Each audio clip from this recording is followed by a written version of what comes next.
Welcome back to We Dissent, the podcast with four secular women attorneys discussing religious liberty in federal and state courts and our work to keep religion and government separate. I'm Liz Cavell with FFRF, one of your co-hosts. And I'm Monica Miller with the American Humanist Association and also one of your co-hosts. Hi, I'm Alison Gill with American Atheists and also one of your co-hosts. And I'm Rebecca Markert with the Freedom from Religion Foundation. So today we are discussing another case at the Supreme Court this term. It is called Kennedy versus Bremerton School District. And this is yet another case that is threatening to weaken the constitutional right to separation between church and state. And here is our big five alarm because it is about our secular public schools. So we are going to kind of launch into this because we have a lot to say. At all of three of our organizations, the majority of the work that we do really involves religion in the public schools and making sure that our public schools are secular and religion-free, and that our public school students' rights to freedom of conscience are protected. And there are decades of strong precedent in our federal courts that has really strongly secured public school students' rights to secular public schools. And so this is another case in a trend of not good cases, but we're going to launch into it, try to explain what's going on with the case, what's at stake, and what to expect. So, well, I'm going to start with just by setting the scene here and discussing who is involved in this case. I like to always sort of explain who the parties are so everybody kind of understands who we're dealing with. So the petitioner in this case is Joseph Kennedy. He is the Bremerton High School assistant football coach, or was. He no longer works there. He was hired in 2008. What's interesting about him is he's never actually coached football before, and he only actually played the sport for 2 years when he was in the Marines. I just thought that was an interesting fact. It's not really relevant to the case here, but fun fact. No, that's interesting. He's represented by First Liberty, which is a organization that we know pretty well with our organizations. They're formerly known as the Liberty Institute. They're headquartered in Plano, Texas. They have a tagline that is religious freedom for all. And recently they've been running around claiming that they're really in it for everybody's religious rights. They have on their website, every American of any faith or no faith at all has a fundamental right to follow their conscience and live according to their beliefs, which is great in theory, but here are some of their representative cases. They are representing some U.S. Navy SEALs against the vaccine mandate requirements in the military. They are also the attorneys representing the parents in Carson v. Macon, which we discussed earlier on this show. They also represent Sweet Cakes by Melissa. She's a baker in the state of Oregon who refuses to bake cakes for same-sex marriage ceremonies. And of course, Monica, you know them because they were also involved with the Bladensburg Cross case. That's correct. They were my opposing counsel. And I think they changed names like during my case. And I was like, what is this? During discovery, they were basically claiming that the Latin cross represented everyone, including Jews and Muslims, and that they would easily defend this case if it were a Star of David. But yet they could point to no case of like the eons of cases they represented where they actually defended a Jewish monument or a monument for another religion. And these list of representative cases that I'm pulling from their website, I mean, just go to show that they are representing Christian plaintiffs. I did not find any other plaintiffs listed from any other religion or no faith at all. Oh, weird.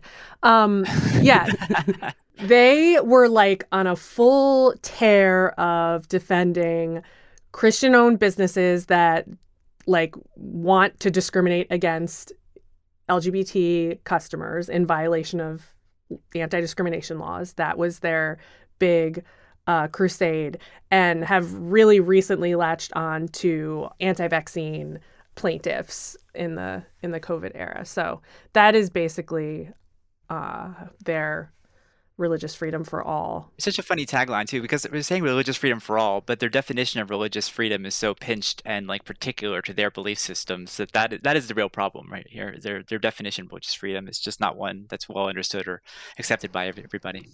Right. Yes. Also, their definition of all is problematic. Right. Okay, so let's talk about First Liberty at SCOTUS. Yes. So they are represented at SCOTUS by Paul Clement. He is the one who actually argues the case in front of the Supreme Court. He's a former U.S. Solicitor General. He's also known to argue these types of cases. He famously argued Hobby Lobby versus Burwell a number of years ago. And actually, that was the first case that he won at the U.S. Supreme Court. Then on the other side is Bremerton School District. They're in Washington State, and they are represented by one of our sister organizations, Americans United for Separation of Church and State. Many listeners probably are already familiar with this organization. It's been around for a very long time. And another fun fact about that organization, it's also run by a woman lawyer, Rachel Lazar. We hope to have her on our show one day, too. Mm-hmm. It was argued by their legal director, Richard Katsky. He's a very experienced lawyer at Americans United, and he has actually acted, I think, as a mentor to a lot of us here, too. Richard is phenomenal. He really helped liaise a lot of the amicus briefs in my SCOTUS case, him and Dan Mack. And I sent him an email just, telling him he did great. And like, I knew what that feeling was going into the Supreme Court with them wanting to overturn Lemon. Like, it's not like right. your experience of like, oh, I got to argue my first SCOTUS case is really dampered by like what SCOTUS has been since we both argued our cases. And he kind of said something like, something like a unique experience. To have gone on that chopping block. It's the firing squad, right? Yeah, exactly. It's not like a fun day in court. It's like, what is Alito going to do? Yeah. It's not like, I wonder what's going to happen. It's my day in court. Exactly. I wonder what's going to happen. No, it was just like, we know what's going to happen. How do we stop it from being like the most of a train wreck possible? Yeah. Well, Richard did a great job, and we'll talk more about oral arguments later. But that's a good kind of basics on the parties, Rebecca. Thanks. And then we want to talk about the facts of the case, like what happened in Bremerton, Washington, to lead all the way up to the Supreme Court.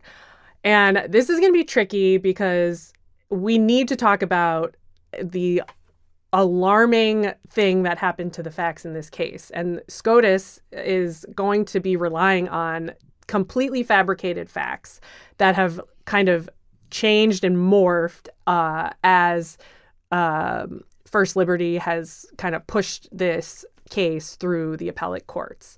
So when this case was before the Ninth Circuit, one of the Ninth Circuit judges, Judge Smith, called it a deceitful narrative that was being put forth by appellate attorneys. And that was totally unsupported by the facts of the case that were found below in the district court and the actual real world facts that actually happened in Bremerton High School. So we can just kind of go through some of these. So we're kind of going to do like a true versus false thing here, because it literally is what we're going to read in this final opinion is probably going to lay out some facts of the case that are actually just completely untrue. So the Coach Kennedy's lawyers in front of the Supreme Court are alleging, and this is false, that his prayers were, number one, that they were personal, private, by himself, just him kind of doing a personal little prayer by himself. And that if any students participated, that their participation was totally voluntary. That the school district basically was banishing his religious expression from public view. That's a quote. Basically pushing him to pray in private only and kind of banishing him from the public square. That's a favorite kind of narrative from our ultra-conservative opponents. And then the other kind of false fact that has been spun is that his employment ended because of his religious practice, kind of implying this is an employment discrimination action, that he was fired because of his religious practice. And the truth of the matter was that he was placed on paid leave while the district tried to work with him to accommodate his outrageous demand to be able to pray on the 50-yard line. And what actually ended up happening is that after the school year elapsed, his contract expired and he did not reapply. The real facts are actually wild, because what happened was, I think there was actually a history. Rebecca mentioned that Coach Kennedy became the coach of Bremerton High School in like 2008. And I think there were several years there where he actually did pray privately before games or during games or whatever, whenever one has to pray for football. And then somewhere along the way, he decided that he wanted to pray on the 50-yard line. And obviously, the whole point of that was at the end of the game when, post-game speeches and huddles and, good gaming with the other team takes place in the middle of the field, he was going to go out there and hold up the team helmets and say a prayer and invite the other team's players and his own players to join him. And there's pictures of this online you can see and in the briefing, because it was like a big to-do, as was the entire point of, as one does when you pray on the 50-yard line in front of like a stadium full of people. That rubbed some people the wrong way because he's a public school football coach, and complaints, came in, and that's when the school kind of started trying to work with him for a way that he could pray or fulfill his religious need to pray without violating the establishment clause on behalf of the district. And before this, he was praying in the locker room with the team as well. And he agreed that that was inappropriate, but he then came back and said, even after the school tried to accommodate him and said that they would give him space elsewhere to do it, he needed to be on the 50-yard line. Right. So this whole idea that it was private and, for himself is just completely deceitful, like the Ninth Circuit judge said. Right. And at one point, he went on television and invited people to join him. I mean, it got progressively worse over time. It was not just one static thing. You talk about him praying, right? It just kept changing and growing. Exactly. Yeah. And they kind of tried to couch it as like, like the taint of the prior practice can't like impede the court's review of like this current one. And you're just like, taint of prior practice, that's all he was doing, was engaging other people in prayer. And up until like litigation is all of a sudden like his private prayer. But like you said, like he was doing it before elsewhere. Like there was no need for him to be on the field in front of all these students. You can't just select one day to say like this is the day it was good and every other day was just an aberration. Right, exactly. Like it's like the other days were not a taint. Like this was his practice. Right, totally. And I mean, this will become like when we talk about what took place at the oral arguments, this was such a significant part of the discussion, which is really abnormal and deserves to be kind of called out for how bizarre it is to be like relitigating the facts at the Supreme Court of the United States. Like the facts are the one thing that are supposed to already be found and static, and you're arguing on like these huge points of law. And really what's happening, because this Supreme Court is just open for business, is litigants are coming up to the court basically being like, okay, well, first I need to explain my alternative facts. And then I will tell you what law to overturn, or what, freaking decades long constitutional principle I would like you to overturn. And it's really bizarre to kind of watch that play out at oral argument, because there are some judges that are calling it out, and there are some judges that are just sticking their heads in the sand and pretending that we all don't obviously see the obvious facts that obviously happened. Yeah. It's so weird. It happened in my case. Justice Alito made up facts that weren't in the record, like completely unsupported, and they were proposed by the First Liberty people. I think it's their strategy in a way. Like Beckett Fund would do this too. Our Pensacola case, they have this practice of introducing on appeal, like appendices, like new records of evidence, quote, that were never introduced to the trial court. So like in our case, they introduced like all these other parks and other monuments in Pensacola that weren't on the trial court record. And it was like 200 additional pages of appendix material. It was outside the record, and the court accepted it. And like, that's basically what happened at my Supreme Court level too. And I'm like, okay, so we're not only just distorting the law, we're just going to be operating off of different facts. Like I wouldn't have brought this case if it was those facts. Right. Right. And for all you non-lawyers out there who are like, what's wrong with that? Or maybe no one would think that. This is like not how it's done. No, Like, no. there's kind of a process for appealing things through the courts. And the whole premise of the process is that the facts are found at the lowest court level, because that is the court that is closest to the facts, where there's the time and the opportunity for discovery and for fact-finding to be put before the trial court, which in federal court is the district court. And so those facts are found by the court, and it's issues of law that are appealed. Not like, I thought of new facts, and so I just need like another court to give me an opportunity to air them. The reason why it's really significant in our issue area especially, though, is because the conservatives are pushing more and more towards this historical sort of approach to what's allowable under the Establishment Clause, right? So, if something was allowed historically, it's allowed now, and then they can introduce all these facts from somewhere to establish this historical record. So that's why it really matters for our issue area more than others in some ways, because if you're just allowed to introduce a whole bunch of new quote-unquote historical facts, and that's where the law is, and that's really damaging.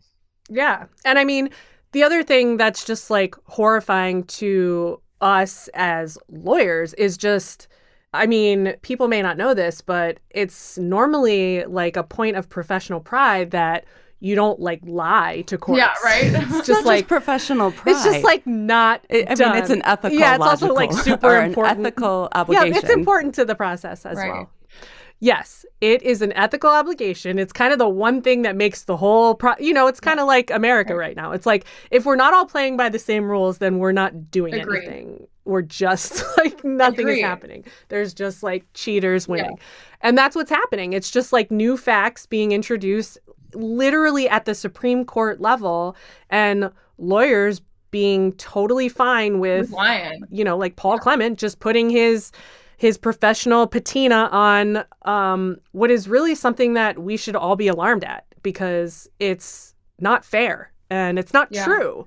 This narrative that that I just mentioned is not true. And the one that Rebecca kind of painted, which is like, actually, this has been his practice for all time. He prayed with students in the locker room. He obviously thought it was part of his, or should be part of his freedom as coach, to pray with students, or to encourage students at the very least to pray. It just goes back to that idea that if you tell a lie often enough and frequent enough, it just becomes truth. And that's essentially what Coach Kennedy is doing here. And like Alison mentioned, this PR campaign that he underwent as soon as he was told, we're going to accommodate you in a different way. And he was like, no, I want it to be on the 50-yard line, and I want my rules to apply, not yours. And then he went on TV and started telling everybody that he was persecuted and look what they're doing to me.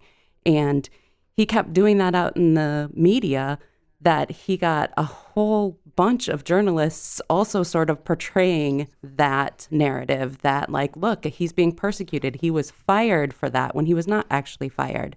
It got to the point that even the New York Times podcast, The Daily, did an entire show on the oral arguments and the case. And the reporter there, Adam Liptak, actually bought into some of this stuff. Like, he didn't correct him when he said that he was fired. The first like 5 or 10 minutes of that show was just this like, woe is me narrative for Coach Kennedy, where like they went through his entire personal history and all of the hardship that he went through. And then he finally became a coach, and he was doing all these great things. And then the evil school district came and told him he couldn't do it anymore. And that's also very upsetting. It's not just that the courts are believing this, it's the media and everybody, all of the messaging surrounding this case is just wrong. It's just wrong. Well, even circling back to the first premise that you brought up, that he wasn't even like a lifelong coach. Like, he just recently started coaching. So it's not like he devoted his career to this like profession. It's like, he was an inexperienced guy. He wanted to come pray with the students. He did pray with the students. He led this whole campaign. And it's not a small twisting of the facts. It's a complete distortion of them. Yeah, it's a total revisionist history. And part of the thing that Rebecca's alluding to on the garnering of media interest. It was like a calculated campaign to drum up this sort of persecution complex in his local media. So as the school district is trying to accommodate him while he's on paid leave. Oh my God. Yeah, we can't get that for like women. When we have babies, but it's real Or important coach. when you are negotiating how to pray on the 50-yard line with your employer. So as he's on paid leave, he's also going on TV to be like, or maybe this was before he's on paid leave. When he's negotiating with the district, he's saying things like, hey, come out on October such and such at the game. I'm going to do this anyway. And, it's all for freedom. And also some state legislators are going to be there praying. And so, it created, in addition to being like flagrantly unconstitutional and just like really in bad faith, it was, and subordinate, it was also a zoo. It was just an absolute Safety circus hazard. because totally people were like bum rushing the field because he's creating this whole spectacle. And it's all about like, where do you stand in this controversy at the football game about the prayer? And so, I mean, the different coercive pressures, like we'll talk about later, but obviously this is not just a guy humbly trying to hang his head and pray for football. No, I'm really glad that we cleared those facts up, and hopefully more people can listen. And I'd like to think that journalists are just being lazy and not like just taking sides completely, but I don't know. I mean, I feel like that's kind of like defying their journalistic integrity by not, looking at the record themselves rather than just taking Kennedy's team's word for it. Well, some of it has to do with the framing used by their side, which is really smart. I mean, they're highlighting this person who has this compelling story. They're focusing on the story, and on the other side is the school district, and they're a bunch of bureaucrats. Right. So they're trying to set up this little guy versus bureaucrats argument, right? And so it's not surprising that media falls into that because they always fall into it Right. over Totally. and over again, right? There's actually a really great article, I think, in Slate or Salon about this very issue with this case and how it's representative of a lot of the attacks on government regulation. Interesting. Right. It's just this bizarre, and we see it over and over again, and it's so disappointing, like, to hear this on the daily. Yeah. It's not like, I don't know, I can't think of a Christian. Yeah. But it's the daily. It's like, I want to listen to the daily all the time and trust what it says, and it's just this just totally bogus narrative. And it's not just because, we're annoyed with this case Right. and what it's poised to do. Like, it's literally false. The narrative that, like, this is a case of persecution. I mean, it's so tired. Actually, it'd be a good point to talk about the mootness, because I think that's a good point that's not raised also, because that also feeds into the whole falseness. The thing about the standing argument and the mootness argument is that Coach Kennedy no longer lives in the state of Washington. He moved to the state of Florida. And the attorneys for the school district did submit a brief to the Supreme Court pointing that out. Like, hey, we found out that he doesn't live in the state anymore. He moved to Florida. He sold his house in Washington, bought a house in Florida, registered to vote there. They're all over Facebook talking about how they are residents of Florida now. And that renders the case moot. There's no reason for the court to look at this case anymore because he's no longer there.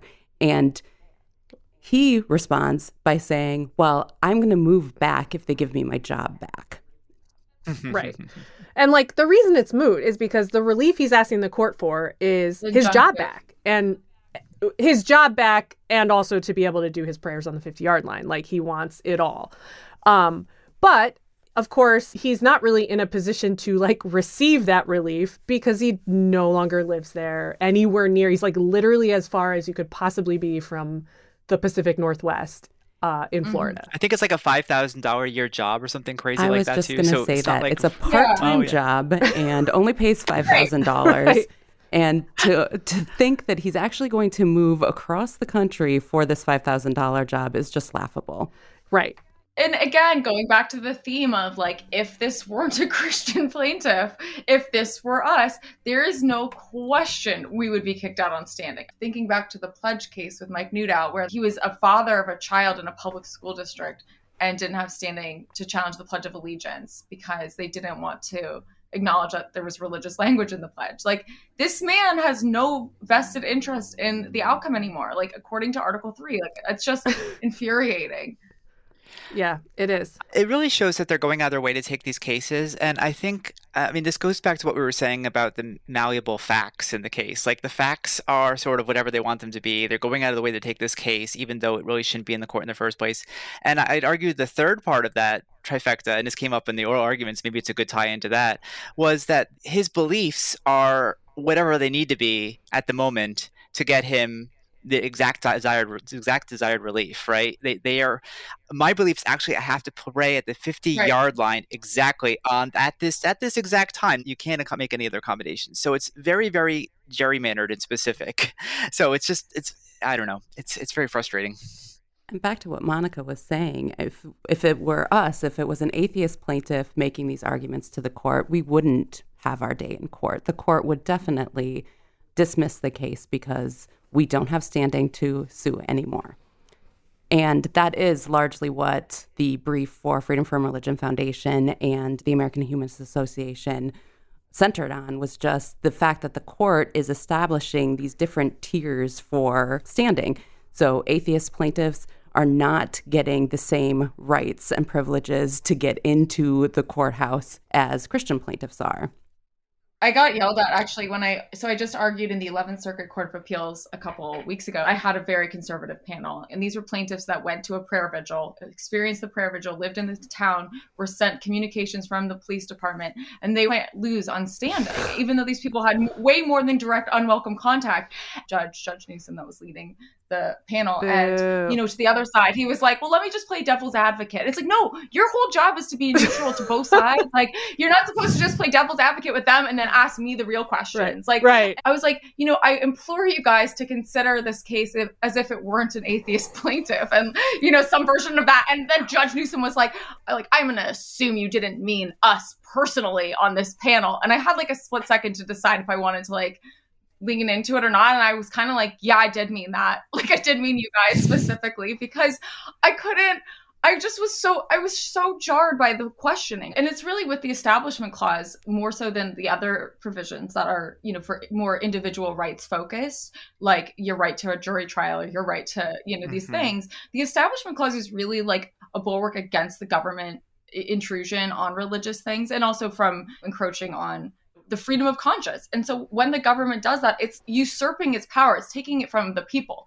And so we should all be concerned. Republicans especially should be concerned, because they're ostensibly founded on the idea of limited government and not having government overreach. But to me, the Establishment Clause plaintiff is somewhat of a different posture than the others, that they're actually more like a public defender of the Constitution, kind of doing a service that they should be thanked, because we're not getting money. They witnessed something that was a violation. Oftentimes it does cause real injury in the sense of stigma and emotional harm and things like that Christian plaintiffs are not dealing with, because they're not part of the minority that is hated on in the Bible Belt. I think it's a real problem that it's not understood that the Establishment Clause also protects individual rights. It's one of the major problems, because it does. Right. It protects individual rights just in a different way. Right.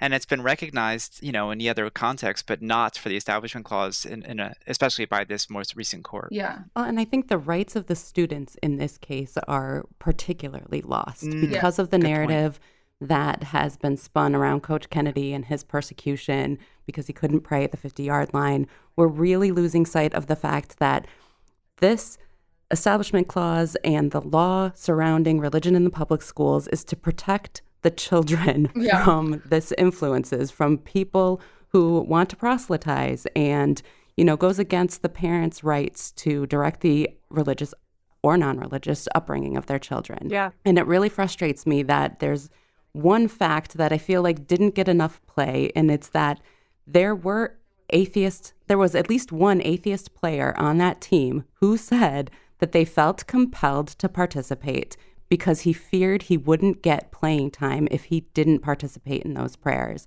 And that those facts are lost is so upsetting, because it really is the court has always, I think, Liz, you mentioned this in the Carson episode, that the court has always jealously guarded the rights of school children because of who they are. They're young and they're vulnerable and they're this captive audience, and the state public school system is the biggest state machinery that we have. And the Establishment Clause is all the more important in this context. And we keep losing sight of those are the people whose rights we care about in this context. So true. Richard Katsky brought up the case of Society of Sisters, something like that, during oral argument. And he mentioned that to remind us that it's also the parents' right to raise their children according to the dictates of their own conscience. So it's not just the student's right. The other individual right holder would be a parent. Coaches don't go to school to benefit themselves. They go to benefit the children that are there to learn. So to have the focus be so shifted on him and his right is really, like you said, Rebecca, just really upsetting. Yeah, this was a really good kind of pivot to the oral arguments and the issues that came up. But also, before we dove into that, it's important for us that we kind of do a really short crash history of Establishment Clause jurisprudence, but in the context of public schools, and why, because of that history and tradition, this case is so important. So we want to kind of just do a couple minutes on that before we jump into oral arguments. And Rebecca already kind of alluded to this, but not just the Supreme Court, but all of the federal courts going back decades. And we calculated like at least 60 years, the earliest cases that were deciding some of these issues of public schools promoting religion. And as early as 60 years ago, the Supreme Court and the federal courts have been establishing this kind of hard line of strong separation between church and state in our public schools. And the reason that courts have always been really strong and hard on separation in public schools is because, as Rebecca mentioned, there are several forces at play that make violations in public schools especially egregious, and that make those concerns around, how government employees in public schools are conducting themselves really heightens those concerns. And that's because, number one, public school or school attendance is mandatory. So Rebecca said earlier, these kids are a captive audience. And yes, there are other attendant activities that are voluntary, quote unquote, like football, but that the whole social experience of school that comes along with the mandatory attendance of school, and for most kids, public school, the whole kind of social experience includes all of these things that are only voluntary in the most, pedantic sense. They're not truly voluntary because kids want to have the full experience of school. They feel tons of pressures to engage in all kinds of activities that go along with school, and those are school-sponsored activities in any event. And then the other thing is school children are young, even high schoolers. They're young, they're vulnerable, they're less wise to the ways of the world. So, they're less able to understand like nuanced differences between something that's school sponsored and something that's not school sponsored. They are under the authority to an awesome degree of their teachers and their coaches and, their band leaders and all of these adults in their lives that have so much power over them and their success and their futures. So anybody have anything to add to that before we kind of move on to oral arguments? I mean, it's just wanting to underscore that the importance of this case is that those cases will potentially be upended. And we sort of see this as akin to like overturning Roe, but in our Establishment Clause area, because this is the cornerstone of our democracy, the Establishment Clause. And these precedents make up what the protection is of the Establishment Clause. So when you do away with those, you're kind of doing away in large part with something that holds us together as a country. And so I think, the importance of this case and a few others that are, on the chopping block or on the deciding block are really can't be understated, I guess, is what I want to impart. And this is a little bit of a deviation, but just before we get into oral arguments, because it's not really discussed there, I did want to also talk about free speech a little bit, just because this is a case that does involve some free speech issues. And one of the arguments that Coach Kennedy brought up was that because this is religiously motivated speech, it's entitled to a greater degree of deference or protection than other types of speech. So the idea that religiously motivated speech is worth more or should be better protected than other types of speech, which is not something that the Supreme Court has said. It's been in concurrences. There was one from the Seventh Circuit that actually then at the time, Judge Barrett joined onto around this issue, but said basically there's a higher level of protection because it's protected by both the free exercise and free speech clauses. But that's not something that the Supreme Court has ever signed on to, and for good reason, because it undermines entirely the idea of freedom of speech. Like if some speech is favored over others, then you don't really have free speech because it's unworkable. You'd have to figure out, what is the motivation of the speaker. First of all, you have to make that judgment and then say, okay, well, if it's religious, they get this much power, and if it's not, they don't. So it just destroys the balance in free speech in the first place. So this was our amicus brief at American Atheist. We talked about why religious speech should not get higher levels of protection, and how if it did, it's an unworkable system. And even if it was workable somehow, it would be very disfavorable because the government would not be able to sort of regulate their own messaging. They would not be able to have a consistent message. It would change all the time depending on who was in charge. They would not be able to administer programs. It would be not a world that would be functionable. Luckily, that was not discussed during oral arguments. Yeah, but I do think that was a really important point that your brief made, because it's definitely, I don't know how much it was like seized on in oral arguments, but definitely you heard counsel kind of falling back on the underlying speech arguments several times, and in a way that I thought was really bold, not the current state of the law, kind of arguing the alternative for Coach Kennedy, which is like, well, even if you don't want to overrule the whole like establishment clause, this speech is, entitled to such heightened protection. And so yeah, he used the speech mechanism to get around get around consideration of if this is coercive or not, right? Exactly. So repeatedly, like we can just ignore coercion and focus on the speech when we want to. We also focused on the establishment clause and the school prayer cases, but another sort of setup for the oral arguments is this idea that Coach Kennedy is a public employee. And when you work for the government, you work for a school district that's part of the government, you accept that there are going to be certain limits on your rights, including your right to free speech. You cannot just say whatever you want when you are engaged in duties for your employer. And that is also an important piece to understand before we go into what they talked about at oral arguments. Yeah. And I mean, that makes you different than an employee that works at like the Apple Store or, Jamba Juice. I don't know why I'm saying all these weird California things. Whatever. Like you're not there are different things about your employment if you are a government employee who acts and speaks on behalf of your government employer. Why? Because there are certain things the government can and can't do because this is America and we used to have a Bill of Rights. Yeah.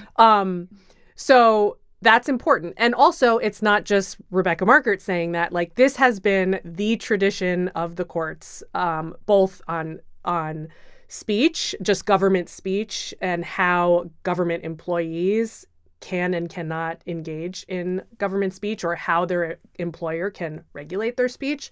And on the Establishment Clause side, as we talked about, there are just decades of case law going back that establish that teachers, coaches, school employees acting in their capacity as teachers or coaches or whatever are acting on behalf of the school district. They represent the school district, and that's what reasonable students, view their conduct and their speech as being that of the school.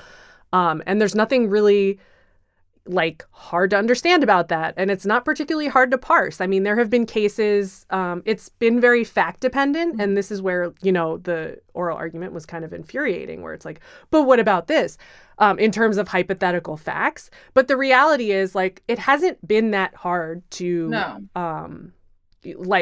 apply this idea of like, when is a government employee engaging in government speech? It's kind of this this thing it's really obviously like when you're on the 50-yard line, like right after the game, when the coach normally like does a big post-game speech and you're literally holding up the like team helmets of the teams, like you're still kind of in the middle of your job as coach. But yet we hear like, you know, so much just bafflement on behalf of some of the justices when they're trying to kind of parse this issue at oral argument. So let's dive in. Oral arguments. What did you guys think? Did you love it? Oh my God. You know, it's interesting. The oral arguments, as you were just talking about, they kept trying to just sort of bat away the actual facts, the conservative justices, repeatedly. Like, wait, the actual facts or the alternative actual facts? Yes. The actual facts, not even engage with facts, engage with like hypotheticals that they make up. Totally. Like, let's not talk about facts. Let's make up our own facts, as if we're not doing that enough already in this case. They would be like, all right.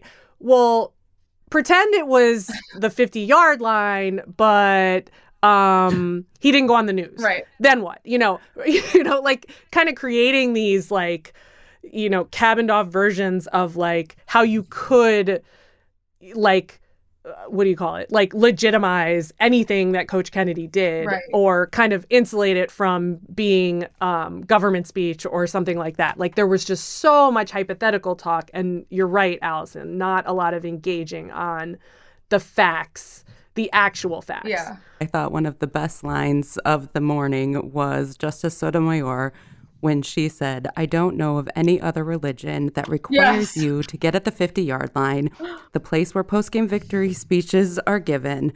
What religion requires you to do it at that spot?" I love that. They responded by saying, well, that's his religion. They right? absolutely said it was his religion. Yep. But that goes back to my earlier point about the religious, I don't know, gerrymandering.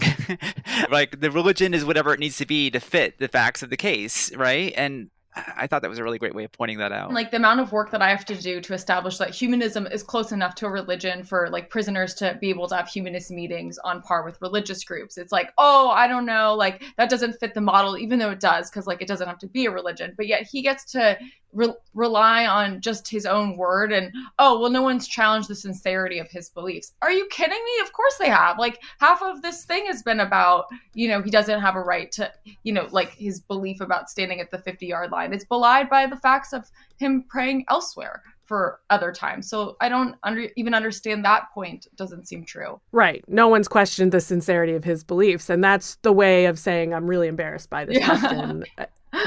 Totally. Do you think that he was embarrassed? I think he was like, oh no, like certainly Justice Sotomayor, you're not questioning his sincerity. I kind of heard it that way too. Yeah. Well, it was a little bit of that, but she was like, no, fine, he has to thank God for the football, but why does he have to do it at the 50-yard line? And that's what he's like, like the banishing to a closet or something. It's like, what, should he be banished to a hall closet to go pray?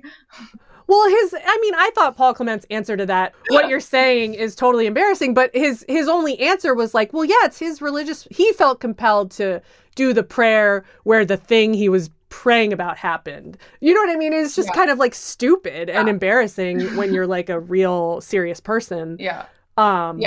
Like, then why not the end zone? He wanted exactly, the end zone. That's my point. He's comparing him so much to Tim Tebow, and I just hate that so much. The Tim Tebow thing was cracking me up because I was also just like, okay, that's not government speech. That's Tim Tebow. That's right. He doesn't work for a school. And you, Coach Kennedy, sir, are no Tim Tebow. And this is where it's really hard for me because everyone knows that I am a University of Florida alum and a Florida Gator. And Tim Tebow was my only Jesus when I was in college. However, it's just funny to me because it's like, I'm sorry, is Coach Kennedy the Tim Tebow in this analogy? Right. No, he's a coach that barely coached, that's making $5,000 and getting paid leave to create stir about his prayers. Like it's right. It's just like, I still don't understand that analogy. And it's like, you know, when soccer players like do their little sign of the cross when they do a goal, it just happens to be where they are when they do their prayer. It's like, right, but they're playing. He's not playing the game. He goes to the 50-yard line. He has to slowly walk out there, or he probably jogs and waves out there to do his prayer. It's just not, I just found that so silly, especially coming after Justice Sotomayor's like deadpan, version of the question. Yeah, it feels like a religious dog whistle to me or something like that. You know what I mean? Totally. He's analogous to this guy who's pretty famous in these circles for doing something religious on the field, and that should be allowable because he did and it. Tim Tebow, like conservative Christians love Tim Tebow. No, Sotomayor, as always, it gets kind of most valuable question award.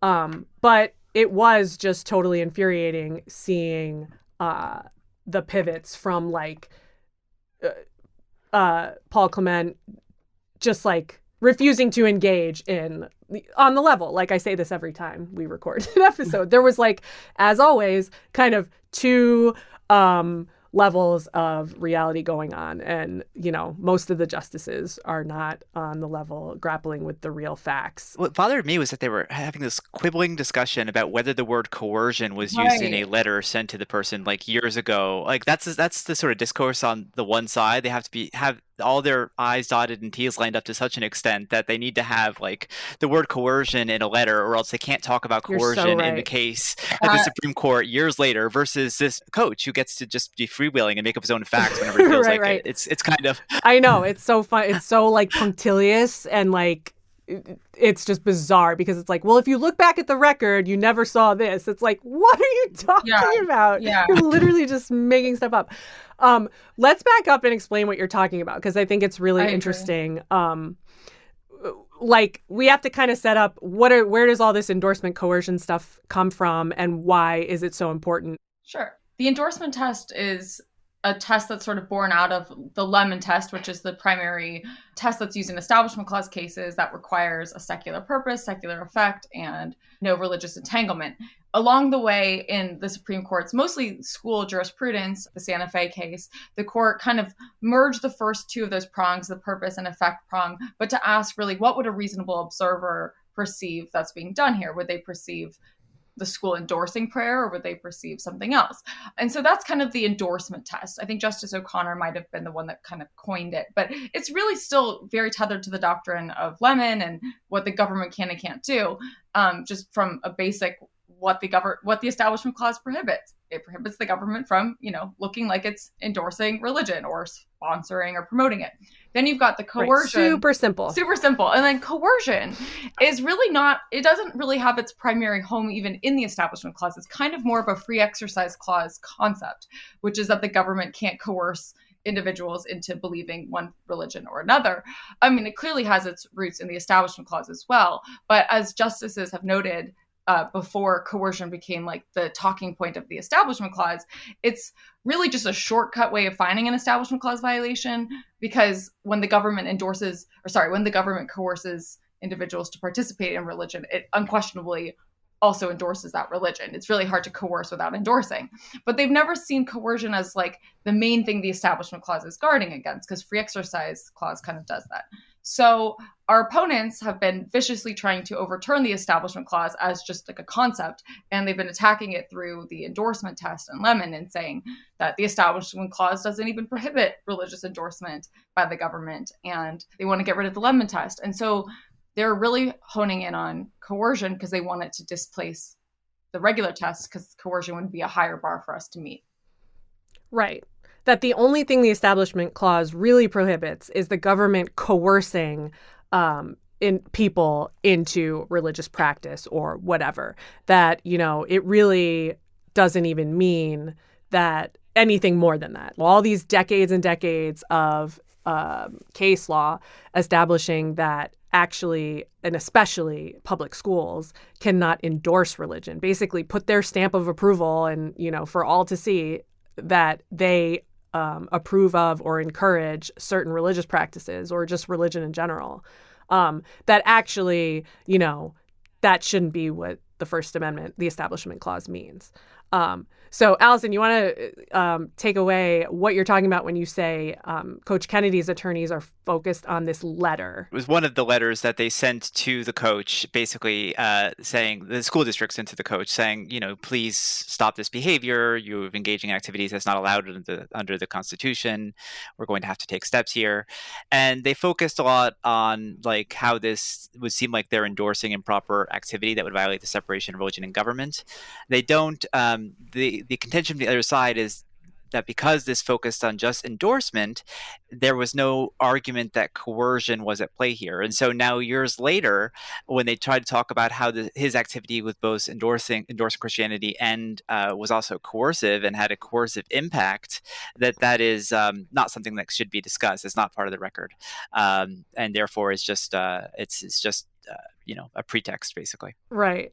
So, like, in other words, like, because the reason the district gave him, the coach, for why he had to stop his behavior or else was because it endorses religion in violation of the Establishment Clause. And nowhere in that letter did they mention it was coercive. So, therefore, like, when you're looking at whether or not this employment action was kosher or not, just you have to listen to what the school district said in their correspondence. Like, don't be thinking about coercion or whether his behavior was super coercive. Even though we know it was, but that doesn't matter. Exactly. And so that was really telling, because the obvious implication is, like, his behavior was hella coercive and we all know it. And that is a bad fact for Coach Kennedy and his attorneys. So, like, they really drove hard this argument that, like, the only thing the court should be considering is what the district kind of raised as their concern, when this was all taking place, which is endorsement. And I don't even know how true that is. Probably not very. No, they pointed, I think Richard Katsky pointed at a few places where they talked about coercion too, in an aspect of coercion. Maybe they might not have used the word coercion, but they talked about the impact on students, right? So, and even still, I mean, these things develop over years of litigation, and of course, coercion is a concern, right? They might not raise it in a letter for various reasons, because they might not want to imply to the judge, to the coach, that, oh, you're harming students. It may not be the best way to reach him, right? That may not be the best way to convince him. You're so right, and that's exactly what Richard was saying. There's many reasons why you don't list all the things in an employment letter. Like, it's an employment letter, so they could list one reason or several. Like, clearly they can't list a discriminatory reason, but if they're saying, we have some endorsement concerns, like, that doesn't mean that's the extent of their concerns. Yeah, there were definitely some justices that were just, like, so happy to play dumb on this point and play along with this. Most notably and most infuriatingly, Justice Alito, who just angrily, went off on this. He was so concerned about this employment discrimination. And are you telling me, like, it's not an employment discrimination case? Right. No. And we don't look at the reason why the firing, and he wasn't even fired. So it's like, there's just you can't even with Alito. Were you guys surprised, though, that Justice Kavanaugh was the one who brought up coercion and also brought up the fact that, like, hey, these players felt like they had to participate or maybe they wouldn't play next week? Yeah. And Kavanaugh in particular, like, he's written into his decisions, because I sort of studied them right before my SCOTUS case, right when he got, like, robed, is, like, he would write these dissents or concurrences, like, that were like, everyone has a right, like, even atheists. Like, he wrote even atheists in a couple of his opinions about, like, what the First Amendment protects. But then he turns around and does the exact opposite. So, like, to me, the questions from him seemed like more of, like, a setup, if anything, or him trying to, like, be like, I am ecumenical and care about other people. And so what he revealed in oral arguments was actually, like, just looking at the words of it and not being, like, a cynical jerk, was the crux and the most important, like, piece of this case, which is this just plain, like, not BS discussion of how coercive the relationship is between coach and player in a public school. And, like, Justice Kavanaugh was momentarily kind of I don't know if he was playing devil's advocate with himself, but he was kind of revealing in his questioning of, I think it was Paul Clement, that, like, isn't this coercive no matter what? Because, like, and Clement tried to sort of say, well, we don't, even if you care about coercion, like, you should only care about actual coercion. Like, go find me a student who says he was coerced. Kavanaugh kind of said, well, here's the thing, like, you'll never know about it because the coach will never, like, admit to favoring students who participate, and students will never, like, have the guts to go against the grain when it comes to currying favor with the coach who controls so much of their lives at this stage when you're playing high school football. And like, that's the problem with his role as a public school coach. Like, he has such awesome power. But, you know, he said that in the next breath, he said, listen, lemon endorsement is over. It's not a thing. We have never enforced it and never will again. So don't even worry about that. Just talk to me about coercion. And we're supposed to be like, yes, Kavanaugh, you get us. Exactly. That's what I thought as well. I mean, I thought, you know, oh, it's interesting that he's like picking up on this. But I know that what he's really getting at is, no, you're right. We do not want to have lemon anymore. And Gorsuch kind of also agreed with him later on, where he was just like, yeah, we buried lemon. And so like, talk to me about endorsement and why we shouldn't use that. But we want to, like Liz said earlier, to displace that with this coercion test. And it made me think about what the opinion could possibly look like. I don't believe that Coach Kennedy is going to lose.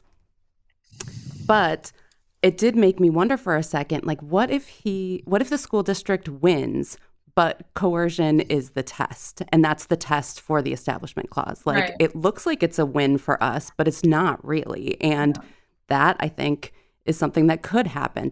I don't actually think it will. I think in the end, you know, he'll get enough votes for Coach Kennedy to win. But that was something that popped up when I was thinking about Justice Kavanaugh and his line of questioning. I mean, it's a better outcome than us losing. You know, I hear you, but it is better outcome than I mean, because at least the Establishment Clause means something at that point. Right. No, this is the state we're in with so many of our cherished constitutional rights. It's like, we're just sitting here saying, what do you think the crumbs will be? Oh, geez, I hope they're big crumbs. I know, but if coercion is the test, if coercion is the test, it's for students, right? And in the public school context, I think then that like just really does limit us to, like, the Establishment Clause only has force in the public school context. Right. I mean, all other tests, other challenges that we have under the Establishment Clause are done. I know. Or other areas where it's coercive, maybe prisoners. I mean, you could think of other areas where it's coercive, right? But, I mean, but you still would have to look at the facts of this. And, like, if this isn't seen as coercive, like, then what is? Because, again, you've got a coach, a leader of a student group, you know, in public, in uniform, like all of the indicia of school endorsement wrapped up in this. And so how could you not see this as coercive if a prayer in like the Santa Fe case was seen then as coercive by a student? I wonder if he'll just ignore coercion altogether and just not discuss it and just try to take this other approach, like, and just ignore the issue and say, well, this is, a free speech issue, or it's an issue of discrimination against him, trying to, you know, they did not accommodate him. Kind of like a Masterpiece Cake Shop kind of situation where it was like, y'all were so mean to him. Yeah. Well, that's actually going back to that. Lose. Yeah, Liz, going back to that. I mean, that's what I was thinking with that letter, with the employment letter. Like, they dug so deep into the record. I actually remember listening to you give a talk about the Masterpiece Cake, and I think you were really like, how did they find this one piece of evidence like that shows discrimination? But like, they went so far out of their way to find like some discrimination in like the administrative proceedings, you know, like, so to say a Christian was discriminated against. But here, like, the school is pretty clear they meant Establishment Clause, but they're like, ooh, no, it's not specific enough. The double standard just plays out across the board, like in all these different little permeations. The Masterpiece Cake discrimination didn't even make sense. And yet that was like enough. I mean, it didn't really it didn't yield a decision on any of the like legal issues that were before the court. Really, no. It just kind of left them all for another day while still saying, but you win, Christian. Exactly. But it's had a really significant impact. I mean, you can't say Masterpiece decided the fact, besides it still has an impact, like a really significant one on where we are with non-discrimination law, right? So, I mean, that's the problem here, is we're just sort of, these cases are both saying nothing and everything at the same time. Exactly. I definitely think we're going to get some decisions in the concurrences about how Lemon is overturned and endorsement isn't a test and the only test is coercion. Whether there's enough, 5 votes for that view is, I think, where the concern is. Like, we can rest assured. I think we're definitely going to get that at least, right? Yeah. Lemon. Well, that's a good question. I mean, like, do we think this is going to be the final nail in Lemon's coffin? I was definitely getting those vibes. I was getting those vibes because there's enough votes for it. Like, I think for the first time, isn't there enough votes for it now? Yeah, I think so. I think there's definitely 5, I would think. Yeah. I mean, at this juncture, like it's pretty much rendered. We've been grappling with it, for the last couple of years. And we've basically been treating it like it's there, but we know we have to go so much farther around the normal pleading requirements now. So it's like, I spent half of my 11th Circuit brief arguing why this prayer vigil violated the core principles of the Establishment Clause, like rather than Lemon, because I don't want to stand there and have to defend Lemon to a Trump judge. So yeah. So it's like, in some ways, it's like we're already kind of like shifting our focus just to accommodate the new conservative wave of thinking. Right. But at the same time, like having Lemon be dead could overturn like tangible law, like tangible case law that. But do any of us, we don't actually use Lemon all that much in our case. At least we don't all that much in our cases anyway. We don't, use it in sites and that sort of thing. Right. So I'm wondering, it being dead, how much does that impact us? Because it's been dead for a long time in function. Well, it's not so much right? Lemon being dead. It's like the extinguishing of all the principles that Lemon supports, kind of collated and like put into a test format. It's like they're not just going to be like Lemon's unworkable, but I love all the principles undergirding it. Let's try to put that in a new format. It's going to be like, forget endorsement, forget promotion, it's nothing. It's coercion. I'm wondering what you guys think. There was like a part where Justice Gorsuch said, what do we do if we think coercion is just a test? And I was really happy that Richard got to say remand. Yes. Because you can't decide that question. What do you guys think, like, is the likelihood of that, or is that just dreaming? Well, I mean, I think that, okay, fine. Yeah. I mean, you didn't have to laugh in my face. Well, I think well, no, that actually does make sense, because they don't have to find for the coach or not. They can just say, this is the test, we'll send it back down, and that way they don't have to find against the coach, right? And that might be a way that they get out of finding against the coach and making the coercion the test and sending it back down. Because that's actually a good solution. so right that like the crumbs are terrible if coercion is the test, but Kennedy wins. Yeah. Then it's just like that's just like awful, because you can't even be like, well, at least we still have coercion. It's just not coercive. It's just not. If this isn't coercion, ride out on a white stallion, to the 50-yard line and say, "Join me, my people." It's just like it means nothing. Exactly. You're right. You have coercion, but it's meaningless because you can't possibly be coercive enough for it to matter. So I just kind of loved that Richard got a chance to say that, like, full-throated. If you think coercion is the test, then the thing to do is to remand for the district court to decide this question, because we weren't operating under that just a reminder, this is summary judgment and you guys should stop finding facts at the SCOTUS level. But I think also, to his point, like that wasn't the standard before, like if you like, he doesn't want to say like Lemon. I feel like he's trying to avoid even making it seem like Lemon's on the chopping block, because putting it there would make it there, so I feel like he was trying to dance around that, but like without saying as much. Like if they're saying that there's a new standard, a new pleading requirement, then that's going to make me have to shed new light on new facts, like to meet this coercion standard. I don't know, because I feel like Paul Clement's response was like, they're not going to find new evidence on the record. Like they can't rewrite that employment letter. Predictions or final thoughts? The only silver lining I could think of is that hopefully like a wider swath of America will be upset by such a ruling, that they don't want their, kids being subjected to coach-led prayers. But I don't know. It's hard to find a silver lining for this one.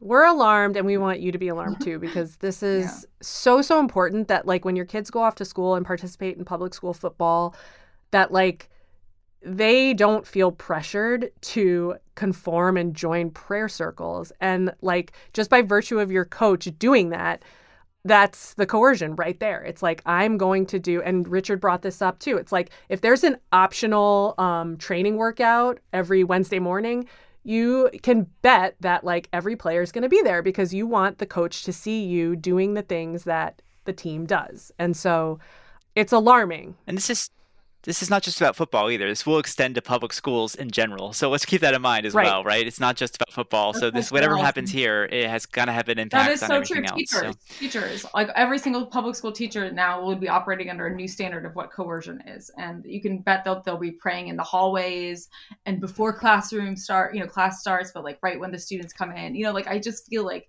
it's gonna widen that too. Yeah.